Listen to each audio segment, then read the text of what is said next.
Alors, bonjour à tout le monde. Bienvenue à tous à cette rencontre virtuelle. Bonjour les enfants, bonjour les grands.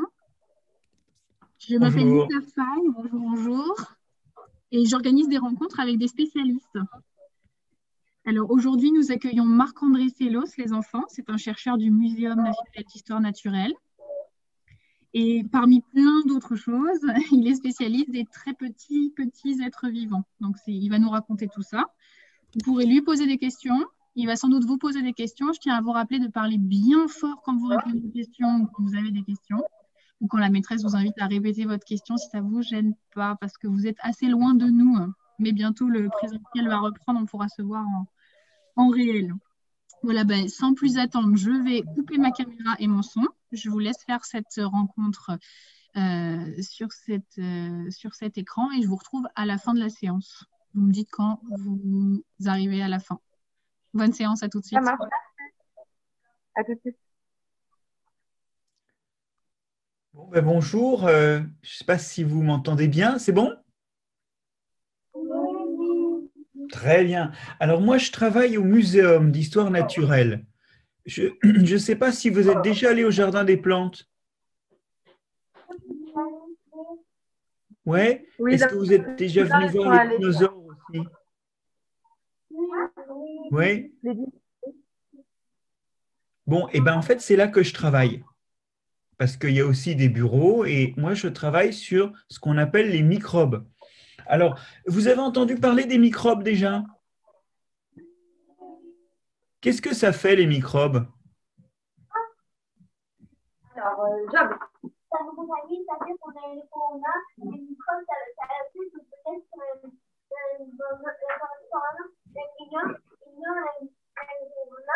après, il donne des microbes, après, moi aussi, j'ai le corona. Vous avez bien entendu, monsieur Sellos?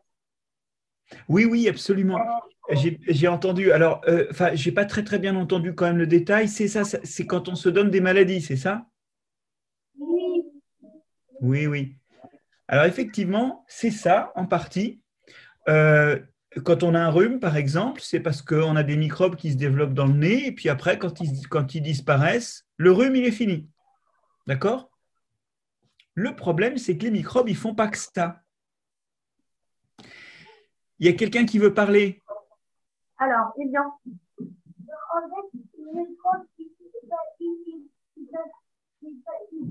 aussi pour ça, ils sont utiles, les microbes, parce que il y a un truc qui peut nous aider les microbes. Ok, j'ai pas bien entendu là. En fait, les microbes, ils peuvent nous aider. Les microbes peuvent nous aider. J'ai bien entendu, il y en a qui nous aident. Alors ça, c'est vrai que tous les microbes ne rendent pas malades. Par exemple, regardez vos mains. Eh bien, il y a plein de microbes dessus. Il y a plein de microbes. Même quand vous vous êtes lavé les mains, il y en a moins, parce que c'est parti avec le savon, mais il y en a tout le temps des microbes. Alors, vous allez me dire, mais je ne les vois pas, moi, les microbes sur mes mains. Parce que ce qu'on appelle des microbes, c'est tout petit, petit, petit, petit, petit. Ça ne se voit pas avec les yeux. C'est pour ça que quand on attrape un rhume, on ne voit pas au début qu'on attrape des microbes dans le nez, par exemple. D'accord? C'est trop petit pour être visible. Et en fait, comme il y en a partout, même quand on est en bonne santé, eh ben, on en a sur la peau, on en a dans le nez, dans la bouche et aussi dans tout le tube digestif, hein, dans l'estomac, dans les intestins. J'en vois qui veulent parler. Ils veulent dire quoi? Mohamed. Ils sont tous microscopiques. Il faut, comment on appelle un comme ça? Un microscope. Microscope pour oui. Voir les microbes. Ils sont Alors, il y a microscopiques, des il faut un microbes. microscope. C'est bon, on a entendu, oui, effectivement, qu'il y en a qui sont microscopiques et il faut un microscope. Alors oui, mais des fois, il faut des microscopes très spécialisés parce qu'ils sont tellement petits qu'on n'arrive même pas à les voir avec un microscope normal. Et en fait, c'est pour ça on a mis du temps à s'apercevoir qu'il y avait des microbes sur nous, parce qu'on ne les voit pas. Alors, maintenant, je vais vous raconter que ces microbes qui sont sur nous, ils sont très importants. Est-ce que vous vous êtes déjà blessé? Je ne sais pas, en tombant, vous êtes ouvert la peau? Ouais. Qu'est-ce qui se passe après? Qu'est-ce qui se passe quand Alors, on se fait une blessure? Yacine, il y a des microbes.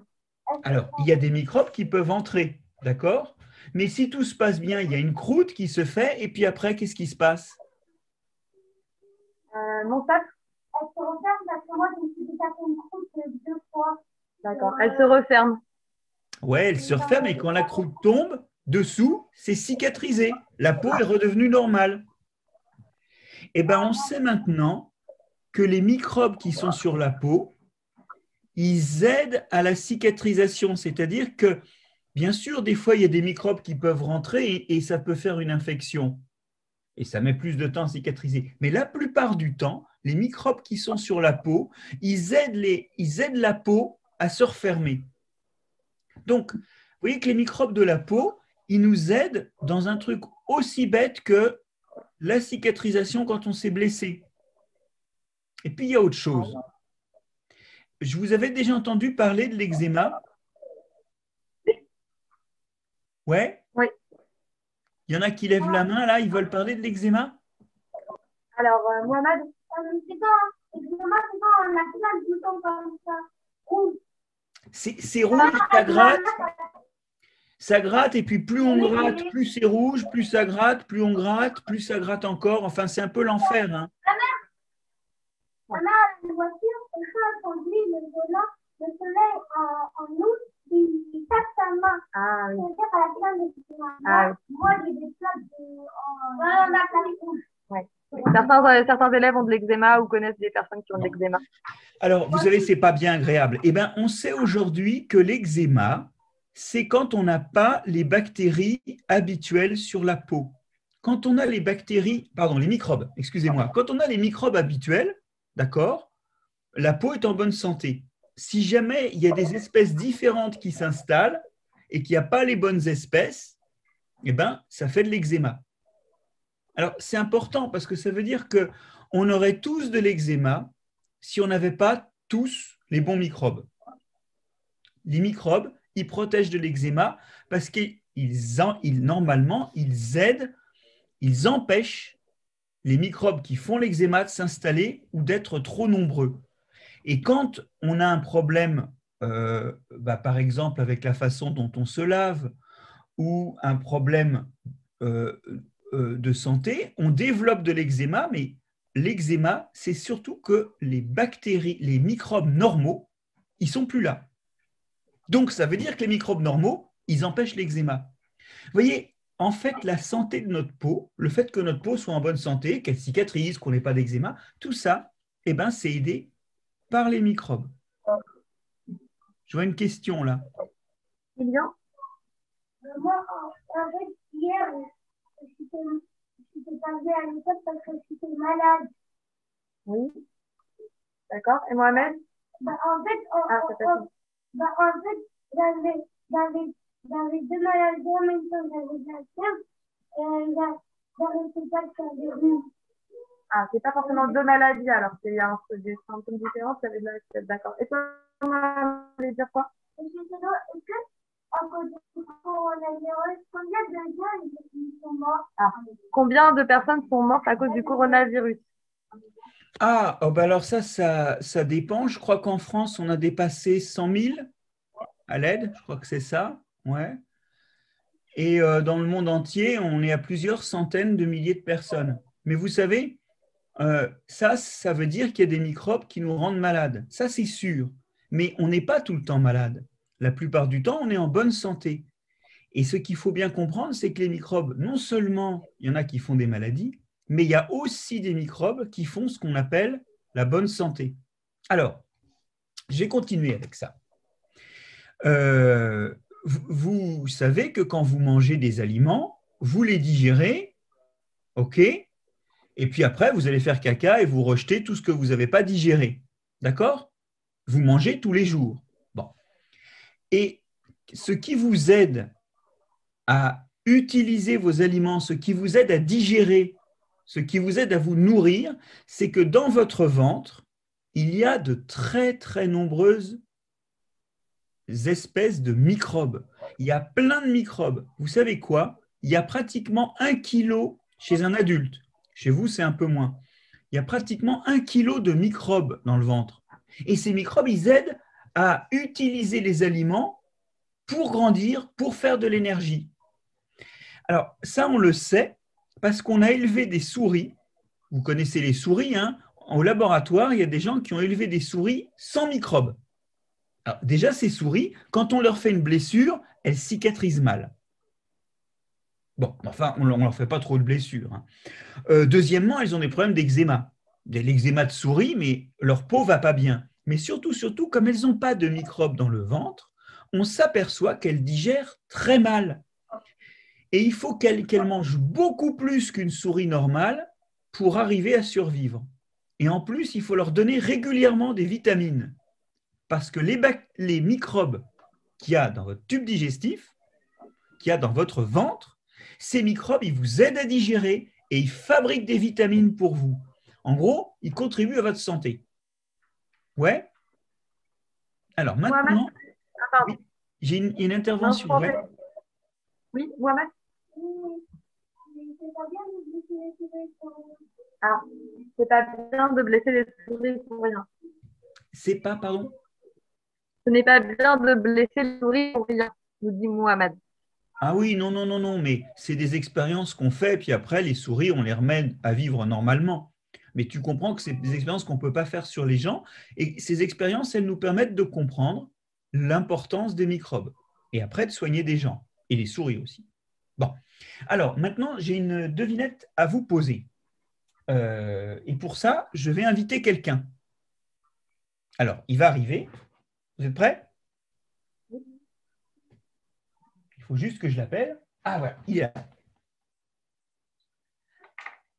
C'est quelqu'un que j'aime bien. C'est Léon et la maman de Léon. Bonjour. Bonjour. Il a 10 mois. Il est petit. Ouais. Et Léon, comme tous les bébés, quand il est né, Léon, il n'avait pas de microbes sur lui. À la naissance, il n'y a pas de microbes. Mais maintenant, Léon, il est comme vous. Il commence à avoir des microbes. Ouais, ouais. Hein? Ouais. Hein, Léon, ouais. Voilà. Bon, alors, merci. Allez, tiens. Alors, ma question, c'est, les petits, à la naissance, les tout petits, ils n'ont pas de microbes. Parce qu'ils étaient dans le ventre de la maman, et quand ils naissent, il n'y a pas de microbes. Comment est-ce que Léon, ou comment est-ce que vous avez acquis des microbes? Comment est-ce que ça se fait que maintenant vous ayez des microbes sur la peau ou dans le ventre? Alors, Job. Parle bien fort, mon grand. Franchement, en fait, les parents, ils nous emmènent dehors. Et à cause des trucs qui traînent, de la pollution, en fait, ça fait qu'on commence à avoir des microbes. Oui. Des microbes qui sont nous. En fait, c'est la pollution qui fait qu'il y a des microbes. Alors, Job nous dit que c'est la pollution et le fait de sortir dehors qui fait que qu'il a des microbes. Alors, je vais prendre les autres suggestions après, mais tu n'as pas raison, ce n'est pas la pollution. Même dans ta maison, il y a des microbes sur la surface de la table, par terre, dans le lit. Et donc, le bébé, quand il touche des objets, même quand la maison est nettoyée, il y a des microbes. Il y en a moins, et il y a notamment moins de mauvais microbes, donc il faut nettoyer sa maison. Donc, il n'attrape pas de maladie, mais il attrape des microbes sur sa peau. Et puis, vous savez, les bébés, ils mettent tout dans la bouche, tout le temps. Vous avez remarqué, hein? Eh bien, quand ils mettent des choses dans la bouche, les microbes, ils rentrent dans la bouche. Et comme ça, ils vont rentrer dans le ventre. Donc, si vous voulez, dans tous les environnements, partout où va le bébé, même si c'est nettoyé, il va acquérir des microbes. Bon, et alors c'est vrai, là où tu avais raison, c'est que si on va dehors, si on est à l'extérieur, il y a encore plus de microbes. Et aujourd'hui, on sait qu'il faut que les bébés sortent et qu'il ne faut pas trop nettoyer les choses, il faut les nettoyer un peu pour empêcher qu'il y ait des microbes qui donnent des maladies, mais il ne faut pas trop nettoyer quand même, parce qu'il faut que c'est comme ça qu'ils vont acquérir leurs microbes. Or, les microbes, je vous ai dit, ils aident à être en bonne santé. Comment est-ce qu'on acquiert des microbes aussi? Il y a d'autres idées? Comment est-ce que ça se fait que le bébé, petit à petit, il a des microbes qui viennent sur lui? Sarah, tu as une idée? La maman, elle a des microbes pas bons, et ben, est-ce que le bébé, il est dans le ventre de la maman, il a aussi des microbes? Ah oui, c'est intéressant, je trouve, comme question. Est-ce que si la maman a de mauvais microbes, est-ce qu'elle risque de les transmettre à son bébé dans le ventre? Alors, non, parce que le bébé, il est bien à l'abri dans le ventre. Et les microbes, normalement, ils ne vont pas à cet endroit-là. Par contre, à la naissance, si la maman a une maladie, si elle a des microbes qui ne sont pas bons, elle peut les transmettre à l'enfant. Mais aujourd'hui, les médecins et tous les gens qu'il y a dans les maternités, là où a lieu l'accouchement, ils surveillent bien ça et ça ne se produit pas, quoi. C'est un risque quand on vit dans la nature. Mais quand on vit en ville et qu'on accouche dans des maternités, il n'y a pas de risque. Par contre, là où tu as raison, c'est que la maman peut transmettre des microbes au bébé. Quand la maman touche le bébé avec ses mains, quand elle l'embrasse avec sa bouche, quand elle joue avec le bébé, le père aussi d'ailleurs, il joue avec le bébé, je vous garantis que Léon, moi je joue avec, hein. Quand on touche le bébé et qu'on l'embrasse, on échange des microbes. Et c'est normal parce que je vous rappelle que la plupart de ces microbes, évidemment, on ne va pas toucher le bébé avec ses mains quand elles sont très sales parce qu'on a touché la terre. Ça, on ne fait pas. Mais quand mes mains sont nettoyées, il y a encore des microbes dessus. Et quand je touche mon bébé, je lui donne des microbes. Donc le bébé, il acquiert, il prend des microbes à partir de ce qu'il touche, de ce qu'il met dans la bouche, au contact de ses parents. Vous y êtes? Et puis aussi, le bébé, il mange. Et comme je vous ai dit qu'il y avait des microbes partout, il y a des microbes qui rentrent avec les aliments. Vous y êtes? Ça, c'est vraiment important. Job, En fait, du coup, en fait, quand même, en fait, les microbes, en fait, ils sortent d'où, les microbes? Ils sortent d'où? d'où est-ce que sortent les microbes? Ben, les microbes, ils vivent partout autour de nous. Il y en a qui sont sur la surface de la table, sur les touches de mon ordinateur, il y en a sur ma peau. Et donc, quand on touche quelque chose, eh bien, il y a des microbes. Quand on touche une surface, il y a des microbes qui passent sur la peau. Alors, certains, ils ne vont pas arriver à vivre là. Et puis, il y en a d'autres qui vont s'installer et qui vont faire partie des microbes de ma peau. Vous savez, les microbes, il y en a plein de différents. Il y en a plein de différents et en fait, il y en a tellement de différents, à vrai dire, que je vous ai dit tout à l'heure, regardez vos mains. Il y a plus d'espèces de microbes sur vos mains qu'il y a d'espèces d'animaux dans un zoo. Alors, évidemment, vous ne les voyez pas, les différentes espèces, parce qu'ils sont tout petits, mais il y a plein d'espèces. Parce que comme on touche plein de choses, eh ben, il y a plein de microbes qui arrivent, et puis certains, ils arrivent à rester sur la peau. Donc, pour revenir à ça, hein, tous les microbes ne sont pas mauvais, et ordinairement, tous les jours, on vit entouré de ces petits microbes. Et le problème, c'est qu'ils sont très importants pour notre santé. Alors maintenant, est-ce que vous avez déjà entendu parler de l'asthme? Oui, Oui, plusieurs élèves connaissent. c'est pas agréable, hein? Ouais. Quelqu'un a quelque chose à dire? Euh, Ouais. alors, Job, Moi, en fait, j'ai l'âme, c'est vu parce qu'un jour, j'étais en train de lire, beaucoup, je courais beaucoup. Après, quand on est rentré en classe, j'avais du mal, mais j'avais du mal à respirer. Ouais. Après, la maîtresse, elle m'a fait aérer, elle m'a fait aérer la sueur, et après, elle a dit maintenant, elle est venue, et parce que ça venait, c'est de l'âme, et après, ma maman, elle est partie dans une hôpital, et après, on a dit que j'avais l'âme, après, on m'a consulté des médicaments, et normalement, les médicaments, on appelle une protéine, il y a le rouge, et aussi, oui. Donc oui, c'est ça. Oui. Vous avez entendu? Non. Donc, Job parlait des symptômes de l'asthme, du fait que on pouvait avoir du mal à respirer, Oui, et ça, j'ai puis qu'il y entendu. avait Oui. de la ventoline pour calmer ces Ben crises. voilà. Alors évidemment, ça se soigne l'asthme, mais ce n'est pas très agréable. Est-ce que vous avez entendu parler du diabète? C'est rare que les enfants aient du diabète, mais les personnes âgées, vos grands-parents, peut-être, souvent, ils ne peuvent pas manger trop sucré parce qu'ils ont des problèmes de diabète. Et le diabète, hein, c'est vraiment une mauvaise maladie. On peut en mourir à la fin. Mira, tu veux dire quelque chose? D'accord. Ah oui, parfois, quand quelqu'un a de l'asthme, pardon, sa respiration siffle. Oui, bah parce qu'en fait, il a du mal à respirer. Oui, c'est vrai ça. Mais vous voyez, il y a des maladies comme le diabète ou encore il y a des problèmes comme l'obésité. Vous avez entendu parler de l'obésité? C'est les gens qui sont trop gros et que du coup, c'est pas confortable. Et puis, c'est vrai que c'est difficile de vivre avec ça. Eh bien, toutes ces maladies, on sait aujourd'hui que les gens qui les ont, une des raisons pour lesquelles ils ont ces maladies, l'asthme, l'obésité ou le diabète, une des raisons, c'est qu'ils n'ont pas beaucoup de bactéries différentes dans leur tube digestif, dans leur ventre. Alors ça, c'est intéressant, parce que ce que ça veut dire, c'est que si vous et moi, on n'a pas d'asthme, on n'a pas d'obésité, c'est parce qu'en fait, on a beaucoup de bactéries différentes dans le ventre. Et là, on se dit, bon, il faut faire attention à ne pas manger n'importe quoi pour ne pas mettre des mauvais microbes dans le ventre. Mais il faut quand même manger des aliments variés et des aliments pas trop nettoyés pour arriver à avoir des microbes différents dans le ventre.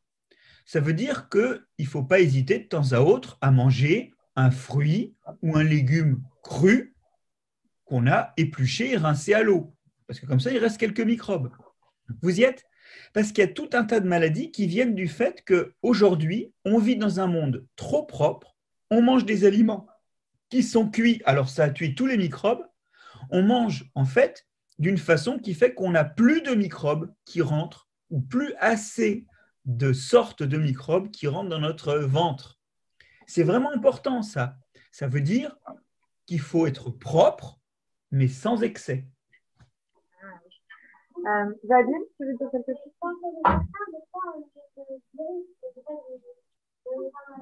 Ah, quand on fait un vaccin, on injecte le vrai virus et on n'est pas malade.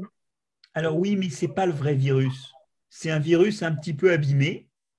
Du coup, ton corps, il va apprendre à le reconnaître, mais il ne sera pas malade.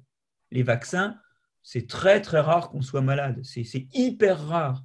Parce que le virus, c'est des microbes qu'on appelle effectivement des virus, mais pas que. Hein. On fait aussi des vaccins contre des bactéries qui sont d'autres sortes de microbes.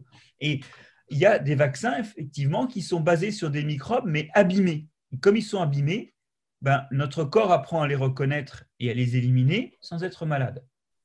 Mais vous avez raison, les vaccins, c'est quelque chose qui est important parce que si on est bien vacciné, et ben après, on va pouvoir manger des aliments juste un peu nettoyés, mais sans excès. On va pouvoir toucher plein de choses sans risque de tomber malade, puisqu'on est vacciné. Alors, par exemple, en ce moment, vous savez qu'il faut passer les mains au gel hydroalcoolique, ouais, pour tuer les microbes. On peut aussi d'ailleurs se laver les mains avec de l'eau savonneuse. Ça évite le virus qu'on appelle le SRAS, qui est le virus de la Covid. D'accord? Mais en fait, il faut le faire chaque fois qu'on va toucher ses yeux, chaque fois qu'on va mettre ses mains à sa bouche. Mais il ne faut pas le faire tout le temps. Si vous le faites tout le temps, juste après, je ne sais pas moi, vous êtes gratté la joue et hop, vous passez. Non, vous allez abîmer vos microbes. Il faut le faire juste avant les gestes qui salissent. Ou alors le faire juste après, en rentrant de l'extérieur à la maison, après avoir touché plein de choses où il peut y avoir des mauvais microbes. Ça veut dire que le gel hydroalcoolique, il faut l'utiliser, mais il faut l'utiliser juste à certains moments. C'est-à-dire après avoir touché des choses sales ou avant de se toucher les yeux ou la bouche. Mais il ne faut pas l'utiliser toutes les 30 secondes. Sinon, vous allez aussi tuer les bons microbes. Et puis, je vous rappelle que le gel hydroalcoolique, c'est quand on n'a pas d'évier. Hein. Quand on a un évier, savon. Bon, alors, les amis, j'ai un truc à vous proposer. Je vais vous donner 2 recettes pour entretenir vos bons microbes. Ça vous tente? Ouais, bon. Mais il y a une question avant. Alors, seulement une question parce que il faut qu'on avance un petit peu les enfants. Job. Je voulais dire que tout à l'heure, elle dit, tout à l'heure, c'est là qu'il avait dit une maladie où on pouvait mourir. En fait, je pense que je connais une maladie que si on fume, ensuite, il y a des trucs, en fait, quand on fume, parfois, il y a des trucs qui entrent dans notre ventre, qui n'est pas bon, et ça fait qu'on meurt. Qui n'est pas bon, ça fait des bactéries. Le diabète? Tu parles du diabète? Oui. Oui. Et tu voulais savoir quoi sur le diabète? Mais en fait, j'ai voulu savoir comment ça fait pour arriver à la Job s'interroge sur le lien entre le diabète et la cigarette. Il y en Ah, a et un. la cigarette? Oui. Ah non, il y a un lien entre la cigarette et les maladies des poumons, évidemment, comme le cancer du poumon, mais il n'y a pas forcément de lien, autant que je sache, avec le diabète. Désolé. Mohamed, tourne-toi vers nous, s'il te plaît. Est-ce qu'il y avait encore une dernière question avant que M. Célos continue? Allez, 3 et c'est tout. Mohamed.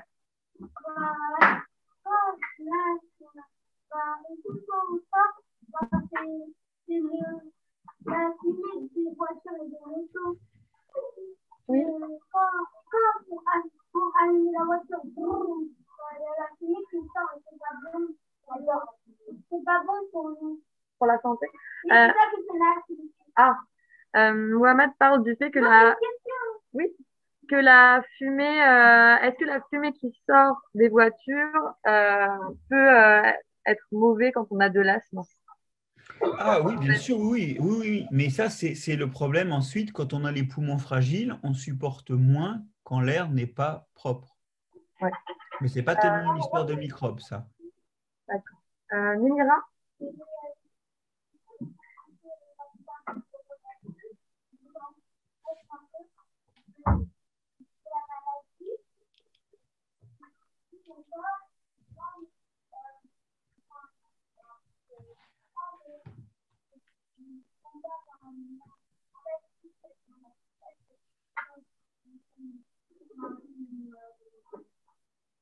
Ah, j'entends très très mal là.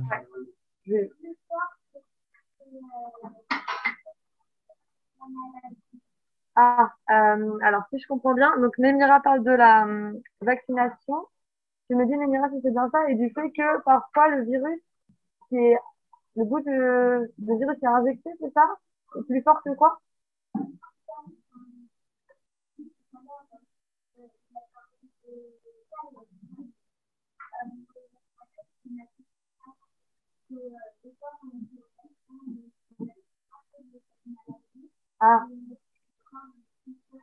D'accord.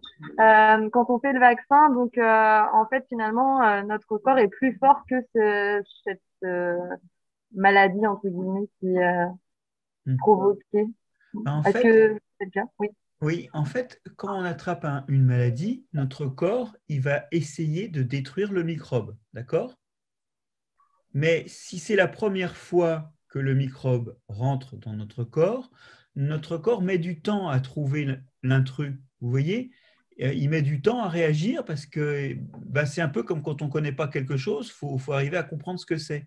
D'accord? Et le temps qu'il réagisse, le microbe, il s'est beaucoup multiplié parce qu'en fait, il se développe dans nous. Et comme il s'est beaucoup multiplié, c'est beaucoup plus dur ensuite de le détruire complètement parce qu'il y en a plein, il s'est multiplié. Alors, le principe de la vaccination, c'est ça. On apprend au corps à reconnaître le microbe. Du coup, la fois suivante, quand le vrai microbe rentre, il est tout de suite reconnu et il est détruit avant qu'il ait eu le temps de se multiplier. D'accord? C'est juste que ça permet de gagner la course de vitesse avec le microbe. Parce que notre corps n'est pas naïf. Il connaît déjà ce microbe. Il l'a appris grâce à la vaccination. Alors les amis, je vous propose 2 recettes maintenant pour prendre soin des bons microbes. D'abord, la première chose, c'est que bien sûr, on se vaccine. Comme ça, on ne laisse pas rentrer les mauvais microbes. Et là, notre organisme les reconnaît tout de suite. Et du coup, quand il est vacciné, il va éviter les maladies. Bon, mais une fois qu'on est vacciné, il faut prendre soin des bons microbes. D'accord? Alors, à votre avis, comment est-ce qu'on peut prendre soin des microbes de la peau? Tu as une idée?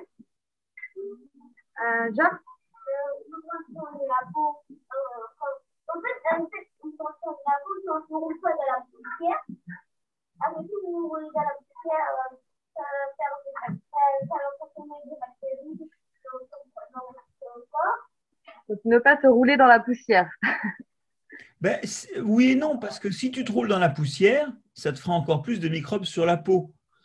La vraie question, si tu veux, c'est pas tellement de plus rien toucher, parce que si tu ne touches rien, autour de toi, tu ne vas pas avoir de microbes sur ta peau, puisqu'ils viennent de l'extérieur. Mais par contre, ce qu'il faut, c'est quand tu te laves, il faut se laver régulièrement, hein, sinon on sent mauvais, puis ce n'est pas bon non plus pour la peau. Mais quand tu te laves, il faut se savonner une fois seulement. Ce n'est pas la peine de se savonner 2 fois, 3 fois, 4 fois sous la douche. Une fois suffit. Ah, et puis aussi une chose, et ça, il faudra que vous voyez avec vos parents. Il y a des fois des savons qui sont vendus et c'est écrit sur le savon « tue tous les microbes ». Parce que dans le savon, il y a des produits qui tuent les microbes. Il ne faut pas utiliser ces savons-là. Il faut utiliser des savons très doux qui ne tuent pas tous les microbes. Parce que ces savons doux, ils vont enlever l'excès de microbes, ils vont enlever la saleté, mais ils vont en laisser quelques-uns. Si vous utilisez des savons qui tuent les microbes, ben, ce n'est pas bon. Et malheureusement, des fois, dans le commerce, il y a des savons qui sont vendus et alors on dit « Ah, ils sont bons parce qu'ils tuent les microbes ». Et en fait, non, il ne faut pas tuer tous les microbes, il faut en tuer certains. Et donc, il faut se savonner une seule fois et après on rince. Et deuxièmement, il ne faut pas utiliser de savon qui tue les microbes. Et ça, c'est vos parents qui peuvent vérifier. Il ne faut pas utiliser les savons qui tuent les microbes, sauf dans des cas très rares, après une opération ou quand le médecin l'a prescrit. D'accord? En fait, il faut les laisser se développer puisque votre peau va être en bonne santé, elle va bien fonctionner que si il y a des microbes. Alors maintenant, la deuxième question, c'est pour les microbes que vous avez dans le ventre, comment est-ce qu'on peut les aider à rester dans le ventre et à être bien nombreux et à bien se multiplier? Vous avez une idée de ça?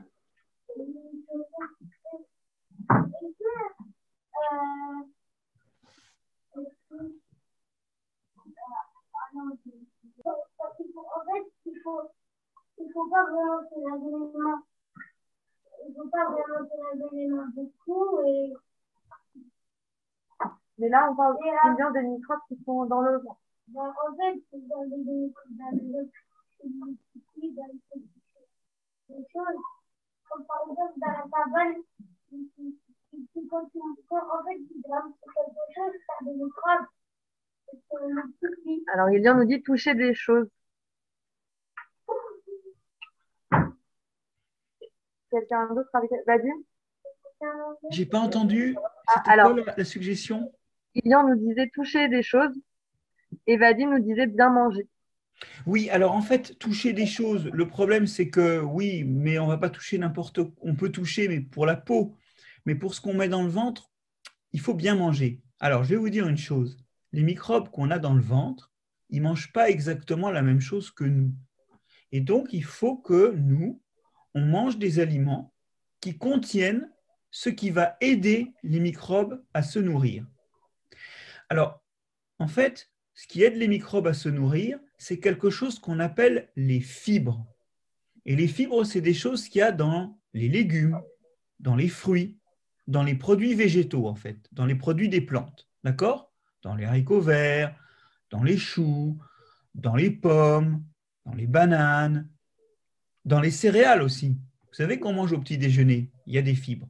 Et il faut manger beaucoup de fibres. Nous, on a tendance à manger des choses très sucrées ou très grasses, hein, comme les frites. Ou alors encore à manger des choses très riches en protéines, comme la viande. Alors, il en faut, hein, mais il faut aussi manger des produits végétaux en grande quantité. Parce que dans ces produits végétaux, les légumes, les fruits, il y a quelque chose qu'on digère, mais il y a des choses qui servent de nourriture aux microbes. Et ça, c'est vraiment un problème, c'est qu'aujourd'hui, les Français, en général, en moyenne, dans leur alimentation, ils ne mangent pas assez de fibres. Ils mangent que la moitié de ce qu'il faudrait manger pour bien nourrir les microbes. Et c'est une des raisons pour lesquelles il y a des gens qui n'ont plus beaucoup de microbes et qui, pour certains d'entre eux, commencent à développer du diabète, de l'asthme et des choses comme ça. Vous y êtes? C'est que toutes ces maladies-là, elles sont liées à une insuffisance de microbes et une des causes, c'est quand on ne mange pas assez de fibres. Donc, il faut vraiment manger des produits végétaux. Il faut manger des légumes, et notamment des légumes verts, à tous les repas. Et puis, il faut manger des fruits aussi. D'accord? Et si en plus vous mangez des fruits frais, eh bien, comme ils sont frais et qu'ils n'ont pas été cuits, en plus il y a des microbes dedans, et ça fait des choses qui vont aider à la diversité, à la population de microbes de votre ventre. D'accord? Donc, les savons un peu mais pas trop, et puis surtout pas de savons qui contiennent des produits qui tuent les microbes. Et ça, il faut regarder la composition, et il n'y a que vos parents qui peuvent faire ça. Et puis l'autre chose, c'est de manger des légumes et des fruits en grande quantité. Parce que non seulement c'est nourrissant pour nous, mais ça nourrit nos microbes. D'accord? Alors, il y a deux mains levées. Oui. Némira? Ah, est-ce qu'il faut manger des pâtes aussi? Oui, alors les pâtes, c'est bon pour la santé, mais il n'y a pas beaucoup de fibres dedans. Les céréales qui sont bonnes, c'est les céréales complètes. Au Mais chocolat. les pâtes, ça fait partie des aliments qui sont bons pour nous, mais qui nourrissent pas nos bactéries. Donc, on peut en prendre, hein, ce n'est pas le problème. Mais il faut en plus aussi manger des choses qui vont nourrir nos microbes. Ouais. Job?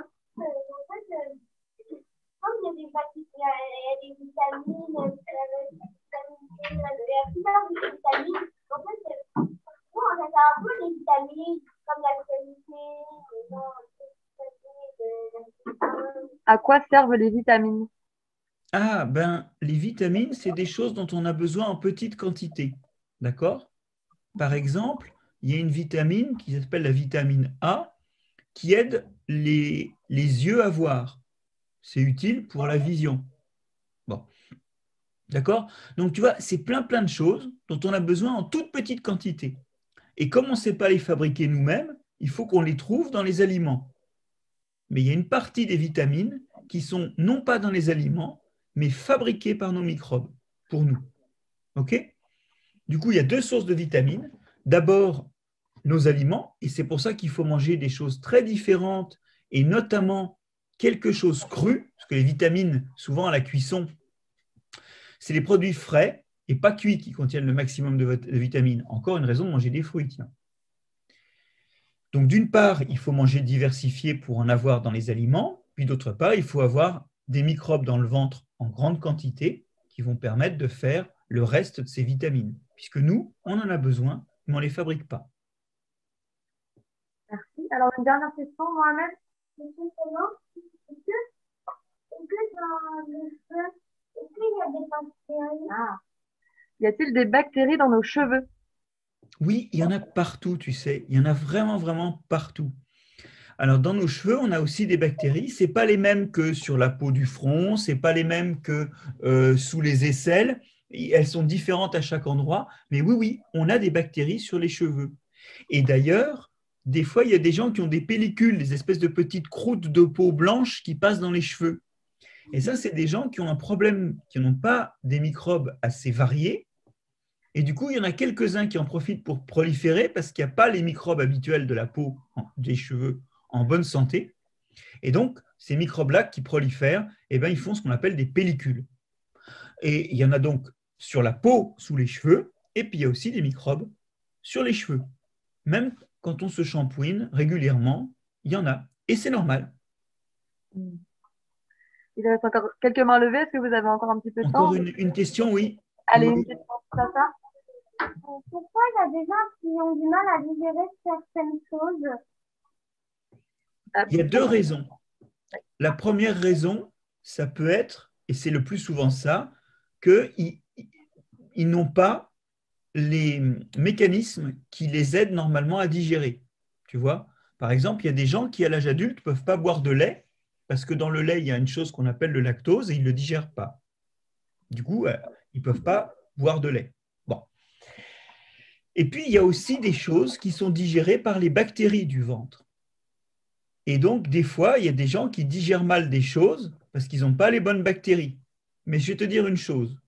Si tu manges des aliments pas trop stérilisés, pas toujours cuits, si tu as un mélange d'aliments cuits et crus, et que donc tu avales des bactéries souvent, rapidement, tu finis par avoir les bactéries qui t'aident à digérer, qui t'aident à utiliser les aliments que tu manges. Donc ça, souvent, ça en continuant à manger cet aliment, tu vas finir par le digérer. Donc, tu vois, il y a deux raisons. On n'a pas les bons microbes, notamment ce qu'on appelle les bactéries parmi ces microbes. Donc, on n'a pas les bons microbes, ou bien on est, comme on dit, génétiquement, on est soi-même incapable de faire quelque chose. Il y a les deux raisons. Merci beaucoup, en tout cas, pour toutes ces précisions, monsieur Sello. Merci. J'espère que vous allez continuer à vous méfier des mauvais microbes et donc à vous vacciner, par exemple, et à faire des gestes qui vous aident à avoir le maximum de bons microbes. Mangez des fruits frais, mangez des légumes et faites attention à ce que votre savon ne soit pas un savon qui tue les microbes. OK? Vous avez bien noté? Voilà, vous avez tous bien écouté et nous aussi. Merci, merci d'avoir écouté. Voilà, on va appliquer ces conseils dès ce soir. On reste en contact avec plaisir et puis on se dit à bientôt. À bientôt. Merci d'avoir écouté. Merci, bon après-midi. Bon après-midi. Merci à vous aussi. Au revoir.